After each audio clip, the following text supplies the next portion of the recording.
Greg Powers, Dave Campbell's Texas football, and I'm out here with Ethan Boobie Feaster, DeSoto wide receiver, who actually reclassified from 2027 to 2026. I think it's a pretty interesting story, man. What led to that decision? Why did you want to go ahead and try to get a jump start on your college career? I brought it up to my parents one time. I was just joking though.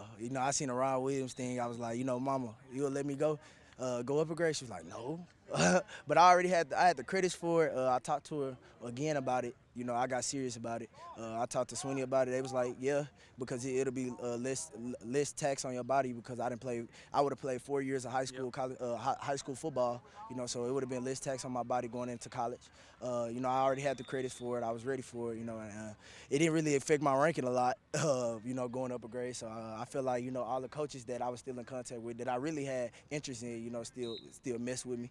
So I feel like it was the right decision and we did it. So. We're going to get to those colleges in just a second, but I got to ask you about the squad heading into next year. A little bit of an earlier exit than what you had the year before in the playoffs, and I know that drives the hunger of the team, and y'all are ready to go this season. How's the team looking? How are you playing? Are y'all going to win it all? Yeah, we got. I feel like this year is my senior year, so I don't want to let down my coaches. It's my last year, so I'm gonna do everything in my power, and I'm pretty sure the team will do everything in their power to go win it all again. So. On the recruiting front, a decision coming for you on July the 4th, Texas A&M, LSU, USC, and there was one more in the mix, and that Alabama. I can't forget about the Crimson Tide. I'm going to start there with Alabama. What was it about that program that made the cut? Just talking to Coach Shepard. Coach Shepard, I love Coach Shepard. I love Coach DeBoer. I just love their culture. I love Coach Hodges.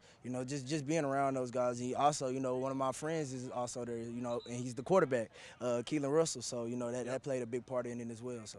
USC, man, they do a really good job recruiting Texas, and really Lincoln Riley got to know y'all when he was at OU and continued that relationship on. Is that a big factor for you, the head coach over there? Yeah, for sure. Coach Riley, when you're at USC, you're going to throw the ball, because Lincoln Riley's there. You always going to have a quarterback. But not only that, Coach Simmons is a great coach. He had Michael Crabtree. He had C.D. Lamb. He didn't have some greats. D.D. Westbrook. He didn't have some greats. So, and then he also had Jordan Addison. But back on the Crabtree part, Crabtree had two Biletnikovs in. For me, that's what I wanted to always do. I always wanted to win two Biletnikovs, so that's my plan going into college, win a Biletnikov twice. So I'm not going to gloss over the fact that you knew a Texas high school football legend and former Cameron Yo wide receiver D.D. Westbrook. That was dipping into the bag a little bit right there. Keeping it in state, man, Texas A&M, I know that's a program that made a strong push for you, and they're doing really good, and I know a lot of your friends are on that commit list. Yeah, definitely Texas A&M is a great school. I'm going to say that. I love Coach Troop to death. He's like another father figure to me. I love him. I love Coach Wiggins. Coach Wiggins know what he's doing as well. He done had, I believe, 6 first-rounders.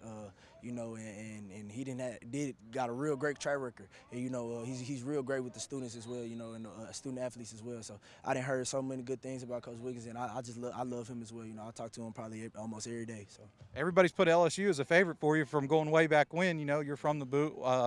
Could you go back home? It's a chance. I love Coach Hankton. You're not going to give it away, right? We're not going to give it away. Coach Hankton, my guy.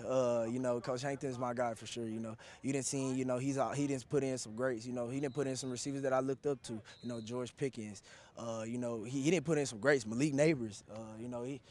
BT. So he know what he's doing, and Coach Salone also know what he's doing, and BK they know what they're doing up there. They're always gonna have great receivers. Ethan Boobie Feaster, one of the top recruits in the entire country, and of course in the Dave Campbell's top 10 list for this year. Man, good luck as you approach that decision, and we'll all be tuned in. Yes, sir. Appreciate you.